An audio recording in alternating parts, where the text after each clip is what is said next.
করে টেস্ট করে দেখতাম এটা হ্যাঁ বোঝা নাকি খাই এই যে ও, তাই নাকি? সুনিতা শোনো তোমার দুইটা হাতে ধরে কই হ্যাঁ। আমি মেম্বারের বউ সিগারেট খাই মানুষের দ্বারে গেল ভুলেও কইও না মানুষের বলেন ছেলে খাবেন আবার যদি আমাদের সিগারেট খাওয়ানোর দিকে যদি চাকরি জায়গা এই চাকরির দায় করলে আপনি থাকতেন আচ্ছা ঠিক আছে তোমার চাকরি কি এখানে দায়িত্ব আমার যাই যে মেম্বারে বললে যে বাপ হয়ে গেছে এখন চাকরি ঠিক করে কি করবেন এনে বইয়ালই হ্যাঁ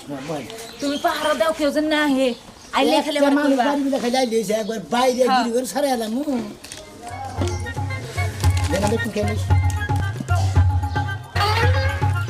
আরে তুই পরে খাইতে পারো সমস্যা নেই আইরে দেখেন কি একটা চাকরি পাইছি মেম্বারে পরে নিয়ে বয়ে এক সিগারেট খেতেছি দুজনে একাত্রে কোনো সমস্যা নাই চাকরি